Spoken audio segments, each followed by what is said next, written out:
할렐루야, 굿TV 세상을 보는 창 5색 오감을 시청하시는 시청자 여러분, 저는 부천 소원교회 이유미입니다. 우리 좋으신 하나님께서 제 강의를 시청하시는 모든 분들께 큰 은혜 주시기를 기도합니다. 오늘의 주제는 믿음의 가정을 꿈꾸세요입니다. 이 주제는 아직 결혼을 하지 않은 분들은 물론 이미 결혼을 하신 분들에게도 중요한 내용이에요. 왜 믿음의 배우자를 만나 결혼하는 게 중요할까요? 믿지 않는 사람과는 결혼하면 안 되는 걸까요? 믿음의 가정이 왜 중요할까요? 이런 얘기들에 대해서 나눠보려고 하는데요. 여러분, 결혼이란 무엇인가요? 사랑하는 사람과 부부의 연을 맺어서 예쁘게 결혼식을 하고 알콩달콩 사는 것. 이거는 사실 결혼의 극히 일부분이죠. 결혼은 진짜 현실이에요. 남은 평생을 배우자와 함께 살게 되는 거예요. 이제까지 살아온 시간보다 더 많은 시간을 평생 이 사람과 함께 살게 돼요. 아침에 눈 뜨면 옆에 배우자가 있고요. 퇴근하고 집에 들어가면 배우자가 있어요. 밥도 거의 맨날 같이 먹고요. 그리고 모든 결정을 같이 의논해야 돼요. 오늘 저녁 뭐 먹을지 이런 작은 결정부터 회사를 이직할까 하는 큰 문제까지 양가 문제든 자녀 문제든 모든 걸 배우자와 의논하게 돼요. 그리고 의논할 문제는 아니더라도 공유를 해야 되죠. 오늘 야근이 있어서 늦게 들어간다. 친구들이랑 언제 약속 있어서 놀다 오겠다. 이런 것들을 공유해야 되잖아요. 그러니까 결혼이란 굉장히 실제적으로 삶을 함께 하는 거죠. 두 사람의 모든 것이 얽히게 되는 거예요. 그러니까 평생을 배우자와 팀이 되어서 협동을 해야 된다. 이렇게 생각할 수 있어요. 그러면 두 사람의 생각과 가치관이 다르다면 결혼 생활이 어떨까요? 당연히 부딪히고 힘들 수밖에 없겠죠. 동업을 하는데 동업자의 생각이 나랑 다르고 사업관이 다르다면 그 사업이 제대로 운영될 리가 없잖아요. 결혼도 마찬가지예요. 두 사람의 가치관이 비슷하지 않고 공통의 목표가 없다면 계속 부딪히게 되고요. 가정이 수월하게 운영되지 않고요. 행복한 결혼 생활을 할 수 없어요. 그래서 만약에 나는 예수님을 믿는 사람인데 배우자는 그렇지 않다면요. 많은 것들이 통하지 않고 부딪히게 돼요. 주일마다 교회 가는 거, 헌금이랑 11조 드리는 거 이런 것들을 배우자가 이해해 줄 리가 없죠. 자녀를 복음적으로 교육하고 싶어도 배우자의 교육관이랑 부딪히게 돼요. 내가 하는 복음의 선택들을 배우자가 이해하지 못해요. 그래서 이 가정을 하나님께서 원하시는 대로 만들어갈 수가 없어요. 그리고 이 과정에서 생기는 부부 간의 갈등이 정말 힘들어요. 물론 이런 경우도 있어요. 믿지 않는 배우자와 결혼해도 별로 갈등이나 어려움 없이 잘 사는 경우도 있습니다. 그런데 이런 경우는 왜 그러냐면 원래부터 신앙생활에 큰 가치를 두고 있지 않았기 때문에 그래요. 적당히 교회 생활하고 적당히 신앙생활 했었기 때문에 안 믿는 사람이랑 결혼해도 크게 부딪히지 않고 잘 사는 거예요. 그런데 이걸 하나님께서 기뻐하시는 삶이라고 볼 수는 없겠죠. 그분의 믿음이 좋다고 말하기는 어려울 거예요. 게다가 문제가 뭐냐면요. 원래의 신앙이 단단하지 못했기 때문에 점점 안 믿는 배우자의 영향을 받게 된다는 거죠. 가정의 평화를 위해서 나도 모르게 타협하고 합리화하면서 신앙이 약해지고 하나님과 멀어지게 돼요. 그렇게 하다가 교회를 떠나는 안타까운 경우들도 생기죠. 그래서 믿음의 가정을 이뤄야 하는 첫 번째 이유는요, 바로 나를 위해서예요. 말씀과 기도가 통하는 배우자와 살아야지 결혼 생활이 수월하고 행복하거든요. 생각이 안 맞는 사람이랑 부부로 같이 사는 건 불행하고 힘든 일이에요. 그런데 연애 때나 결혼 초에는 이런 것들이 잘 예상이 안 돼요. 좋아하는 감정이 크기 때문에 이게 문제로 느껴지지 않아요. 그런데 오랜 시간을 실제로 함께 살다 보면 생각이 통하지 않는다는 게 굉장히 사람을 힘들게 만들거든요.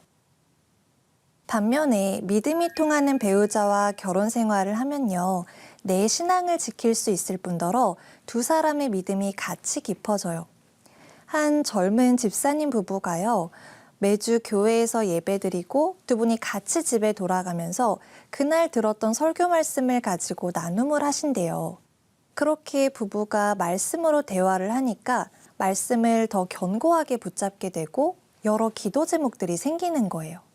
그리고 그걸로 한 주 동안 같이 기도하고 응답받으면서 그렇게 받는 은혜가 아주 풍성한 거죠.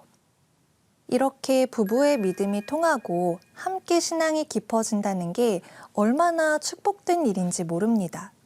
그래서 나를 위해서라도 믿음의 가정을 이루셔야 돼요.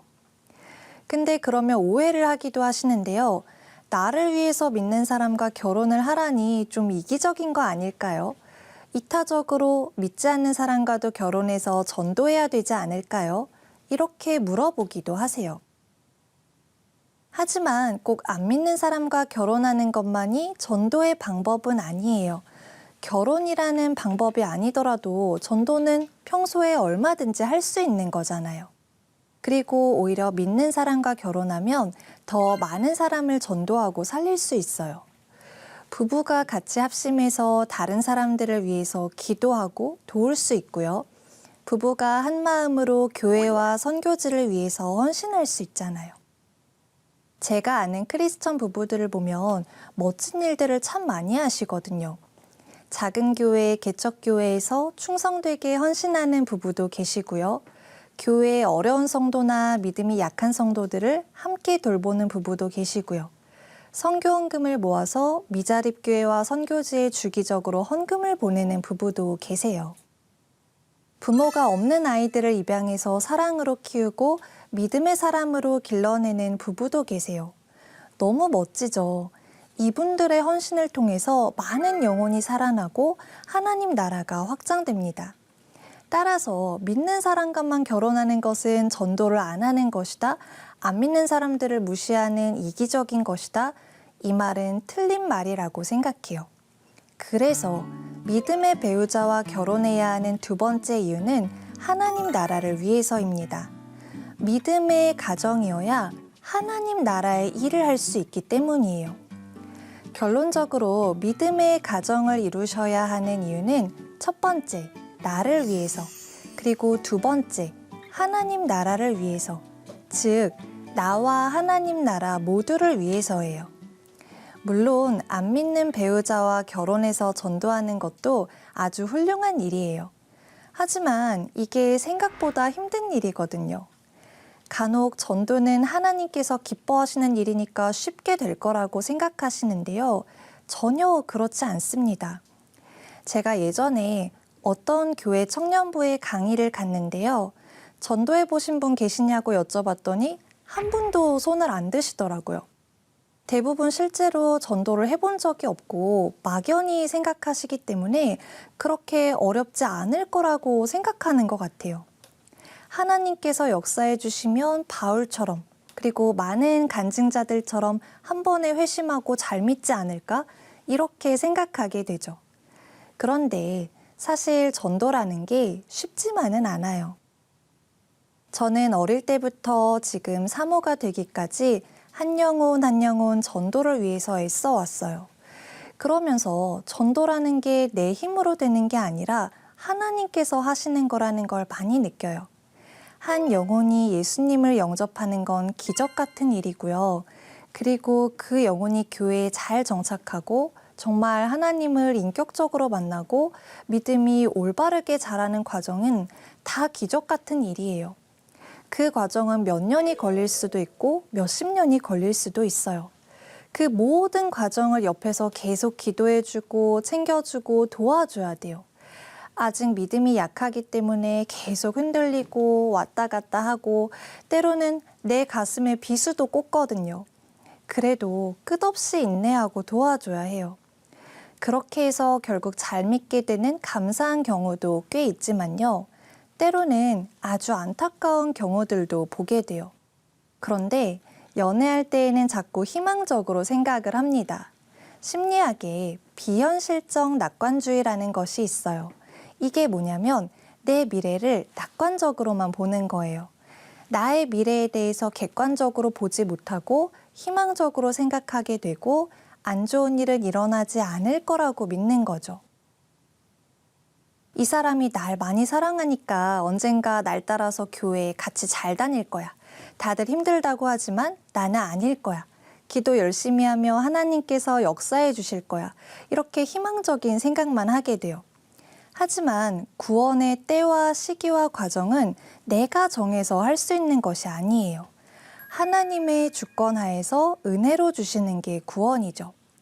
사람들마다 하나님을 만났던 때도 다르고 그 이후에 믿음이 자라온 스토리도 다 다르죠. 그래서 전도라는 게 정말 내 생각과는 다를 수가 있습니다. 그리고 한 생명을 살리는 과정에서 눈물의 희생이 수반될 수밖에 없어요. 예수님께서 피 흘리신 희생을 통해서 우리가 구원을 얻을 수 있었죠. 선교사님들이 타국에 가서 많은 희생을 하고 인생을 바치셨기 때문에 복음이 전파되었어요. 생명을 낳기 위해서는 누군가의 희생이 수반됩니다. 그래서 어려움이 당연히 있을 수밖에 없겠죠. 물론 예수님을 자연스럽게 만나서 자연스럽게 잘 믿는 경우도 있어요. 특히 어렸을 때 그런 경우가 많은데요. 하지만 나이가 들고 결혼할 나이쯤 된 사람이 그렇게 되는 건 많지 않아요. 물론 있기는 있지만요. 대부분은 힘든 일을 겪고 나서야 신을 찾고 교회를 찾게 돼요. 병에 걸리든 사업이 망하든 아주 힘든 일을 겪고 나서야 아집을 꺾고 하나님을 찾게 됩니다. 그렇다면 하나님께서 내 배우자를 믿게 하시기 위해서 여러 고통과 고난을 주실 확률이 높다는 것이고요. 그걸 배우자인 나도 옆에서 같이 감당해야 된다는 거죠. 그래서 전도라는 게 내 힘으로 되는 것도 아니고요. 내 생각과 다르게 아주 힘들 가능성이 크기 때문에 큰 각오가 필요하다는 거예요. 그러면 이런 경우는 어떻게 해야 될까요? 상대방은 믿음이 있는데 그 집안은 교회를 안 다닌다. 이런 경우는 어떡할까요? 어떤 형제님이 한 자매님이랑 결혼을 생각하고 진지하게 교제하고 있으신데요. 이 자매님은 믿음 생활을 하는데 그 집안이 안 믿는 집이라는 거예요. 그래서 이게 너무 마음에 걸리고 부모님도 그것 때문에 크게 반대하신다는 거예요. 믿음이 있는 집안끼리 만나야지 축복이 있는 거 아니냐, 어떻게 해야 되냐, 이렇게 상담을 하시더라고요. 그런데 성경 어디에도 그런 말씀은 없습니다. 가장 중요한 건요, 결혼을 하는 두 명의 당사자의 믿음이 가장 중요한 거예요. 부모님이 신앙이 좋으면 자녀의 신앙도 좋을 수 있겠지만 아닐 수도 있어요. 이건 사람마다 다른 거죠. 반대로 본인이 믿음의 1세대로서 모태신앙인 분보다 더 강건한 믿음을 가진 분들도 계세요. 그래서 나중에 가족들을 전도하는 귀한 일에 쓰임받는 분들도 계시고요. 이건 사람마다 달라요. 목회자 집안의 딸이랑 장로님 집안 아들이 결혼을 해도 잘 못 살고 이혼하는 경우도 있어요. 믿음의 가정을 이룬다는 것은 그 사람 자체의 믿음을 보셔야 하는 일이에요. 집안을 이유로 보고 결정하는 건 옳지 않습니다. 그러면 지금 이미 안 믿는 사람과 결혼한 분들은 어떻게 하셔야 될까요? 믿음의 가정을 이루기 위해서 계속 기도하고 최선을 다하시면 돼요. 결혼했다고 끝이 아니니까요. 예전에 예수님을 안 믿었을 때, 아니면 교회에 다니지만 믿음이 어렸을 때, 그때 잘 몰라서 안 믿는 사람과 결혼했을 수 있어요. 하나님께서 그렇게 허용하셨던 이유가 있으실 거예요. 중요한 건요, 그렇게 잘 모르고 결혼했으니까 어쩔 수 없다가 아니라 이 가정을 향한 하나님의 뜻을 찾아 나가는 거예요. 배우자와 가정을 위해서 포기하지 말고 기도해 주시고요. 그리고 크리스천으로서 좋은 모습을 가정에서 보여주세요. 가정에서는 우리의 가장 편한 모습, 가장 밑바닥의 모습이 나오기 쉬워요. 하지만 그러면 안 됩니다. 더 사랑하고, 더 수준 있고, 더 현명한 진짜 기독교인의 모습을 보여주려고 최선을 다하셔야 돼요. 크리스천은 오히려 더 상식적이어야 하는 사람이에요. 이 말은 타협을 해야 한다는 것이 아니라요. 성경적이면서도 상식이 있는 지혜로움을 갖춰야 된다는 거죠. 성경은 가장 상식적이고 합리적이고 지혜로운 책이잖아요. 예를 들어서 배우자가 뭔가 의논을 하는데 같이 제대로 고민해주지 않고 하나님께 기도하면 다 잘 돼. 이런 식으로 말하고 끝나면 어떨까요? 안 믿는 배우자 입장에서는 이해가 안 될 수밖에 없겠죠. 또 예를 들어서 배우자가 마음이 힘든 부분을 얘기하는데 거기다가 당신이 예수님 안 믿어서 그래. 예수님을 믿어야지. 이렇게 말해버린다면 대화가 안 통한다고 느끼겠죠. 우리는 그런 말이 이해가 되지만 안 믿는 사람 입장에서는 당연히 이해가 안 되는 거예요. 더 교회에 반발심이 생기겠죠. 이럴 때는 배우자의 마음에 사랑으로 공감도 해주고 아니면 성경적으로 지혜로운 대처 방법을 같이 고민해주고 그러면서 때가 왔을 때 복음을 전하는 거죠. 배우자가 정말 이 사람이 하는 말은 맞다, 신뢰할 수 있다 이렇게 느낄 만큼 오랜 시간을 인내하면서 이 관계에 공을 들이고 세심하게 노력하셔야 됩니다. 그래야지 마음의 문이 열리겠죠. 쉽지 않은 과정이겠지만 기도하면서 최선을 다하셔야 돼요. 그렇게 하신다면 배우자가 믿음의 사람으로 변화될 때가 반드시 올 거라고 믿습니다. 그러면 결혼하기 전에 믿지 않는 사람과 교제하게 됐다면 어떻게 해야 할까요? 마찬가지예요. 나중에 결혼하면 같이 교회 가자고 해야지 이러지 마시고 지금부터 전도를 마음에 품고 기도하세요. 중요한 건 상대가 마음의 문을 열고 교회와 복음의 좋은 이미지를 가질 만큼 노력하셔야 됩니다. 와, 내 남자친구 너무 좋은 사람이야. 어떻게 이렇게 똑똑하고 성격도 좋고 멋있지? 절대 놓치기 싫은데 그러면 내가 교회를 다녀봐야 되겠다. 이런 생각이 들 만큼요. 내 여자친구 너무너무 괜찮은 사람이고 꼭 결혼하고 싶은데 근데 독실한 기독교인이란 말이지. 교회가 생각보다 괜찮은 데인가? 신앙생활이라는 게 좋은 부분이 있을지도 모르겠다. 이런 생각이 들 정도로요. 말로 복음을 전달하는 것도 좋지만 삶으로 먼저 보여주는 거예요. 우리의 언행과 삶이 중요해요. 교회 안 다니다가 믿는 배우자를 따라서 교회를 다니게 됐는데 교회랑 교인에게 실망을 많이 했다. 교회 다니면서 더 나쁘고 이상하다. 그래서 자기는 이제 교회를 안 다니겠다. 이렇게 선포하는 분들도 꽤 있으세요. 그래서 우리 기독교인들의 삶이 중요합니다.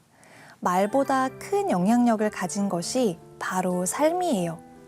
말과 행동이 일치하지 않는 사람의 이야기를 믿을 수는 없겠죠. 말과 행동이 일치해야 신뢰할 수 있고 존경할 수 있는 거죠. 그래서 삶으로 예수님을 증거하시고 삶으로 복음의 능력을 보여주세요. 믿음의 가정을 위해서 우리가 먼저 참된 그리스도인으로 살아야 됩니다. 자, 그런데 아직 결혼하지 않은 분들이 더 실질적으로 고민하시는 게 있는데요. 믿음이 있는 사람이랑 만나서 결혼하고 싶기는 한데 믿는 사람은 능력이 없거나 재미가 없대요. 오히려 괜찮은 사람은 교회 밖에 더 많다는 거예요. 그쵸? 그럴 수 있어요. 그런데 우리가 생각해야 할 것은요. 능력과 재미보다 더 중요한 게 있다는 거예요. 이 땅에서 잘 먹고 잘 살고 재밌게 살고 남들의 부러움을 사는 것보다 더 중요한 게 있어요. 바로 믿음으로 살아가는 거죠. 물론 교회 생활이랑 신앙생활만 잘하면서 나머지는 다 별로인 건 믿음이 좋은 게 아니죠. 저는 믿음만 보고 나머지는 안 봐도 된다고 말씀드리는 게 아니에요. 진짜 믿음이 좋은 사람은 내면과 삶 또한 멋진 사람이니까요. 어쨌든 문제는요, 우리에게 믿음보다 더 중요해 보이는 것들이 있다는 거죠. 그리고 그런 기준으로 결혼을 결정하기도 해요. 하지만 나의 안락함과 행복을 위해서 했던 선택들이 오히려 더 불행한 결과를 가져오는 경우들이 많아요. 어떤 사람은 배우자의 경제적인 능력이나 사회적인 위치를 보고 결혼하기도 해요. 어떤 사람은 너무 재밌는 사람이고 잘 통한다. 이거 하나 보고 결혼하기도 해요. 그런데 이런 경우들은요, 결혼 생활이 오래 지속이 안 되는 케이스가 많더라고요. 여러분, 복음보다 더 중요한 가치는 없어요. 그렇다고 해서 믿는 사람과 결혼하면 재미도 없고 별로일까요? 그렇지도 않습니다. 아까 믿음의 가정을 이뤄야 하는 첫 번째 이유는 나를 위해서라고 말씀드렸죠. 진실된 믿음 안에서 만들어진 가정은 행복할 수밖에 없어요. 인간적인 사랑은 금세 식지만요. 복음 안에서 서로를 사랑하면 시간이 지나도 사랑이 식지 않고 오히려 깊어지고 무르익어요. 서로를 진정으로 아끼고 사랑하는 부부로 사니까 이게 얼마나 행복하겠어요. 게다가 신앙이라는 가장 중요한 가치관이 통하기 때문에 즐거워요. 남녀 사이에 중요한 게 티키타카라고 하죠. 서로 주고받고가 잘 되고 대화가 잘 통해야 이 관계가 재밌잖아요. 복음이라는 주제로 계속 대화가 되고 중요한 게 통하기 때문에 배우자와의 관계가 즐겁고 소중할 수밖에 없어요. 그리고 살다 보면 분명히 부부싸움 같은 걸 하겠죠. 의견 충돌도 있을 거고요. 근데 그래도 믿음이 통하니까 잘 풀 수 있어요. 내가 맞네, 네가 틀렸네 하다가도 하나님 말씀이라는 절대적으로 옳은 기준 하나가 있기 때문에 의견이 통일되고 화해할 수 있는 거예요. 그렇게 말씀이라는 반석 위에 세워지니까 가정이 단단하게 세워집니다. 그리고 두 번째로 믿음의 가정을 이뤄야 하는 두 번째 이유는 하나님 나라를 위한 거라고 말씀드렸죠. 하나님께서 가정을 통해서 많은 역사를 하세요. 믿음이 통하는 두 사람이 부부라는 한 팀을 이뤄서 많은 사람과 교회를 살릴 수 있어요. 또한 그 가정에 새 생명을 주시고요. 그렇게 태어난 생명을 믿음의 사람으로 잘 양육하도록 사명을 주세요. 그래서 이미 믿는 사람과 결혼했다 할지라도 우리의 사명은 끝난 것이 아닙니다. 끝까지 이 사명을 위해서 살아가셔야 돼요. 가정은 사회의 가장 작은 공동체 단위죠. 우리가 가정을 복음 안에서 바로 세워갈 때 사회도 더 건강해질 수 있어요. 그게 바로 이 세상에 하나님 나라가 임하시는 것이겠죠. 세상 기준으로 만들어진 즐거움과는 다른 더 큰 행복과 가치가 믿는 가정에서 나온다는 거예요. 믿지 않는 사람과의 결혼은요, 성경 여러 곳에서 하지 말라고 말씀하고 계세요. 신명기에서는 우상을 섬기는 이방인과 혼인하지 말라고 말씀하시고요. 열왕기서에서는 이방인과 결혼한 왕들 때문에 나라가 갈라지고 여러 끔찍한 결과들이 생겼다는 걸 보여주고 있어요. 또한 에스라와 느헤미야에서도 이방인과 결혼한 것을 죄라고 합니다. 말씀을 어겼기 때문이죠. 여러분, 말씀을 지키지 않아서 생기는 결과들은 결국에는 책임을 지게 돼요. 사랑과 긍휼의 하나님께서는 내가 말씀을 지키지 않았더라도 나를 버리지 않으세요.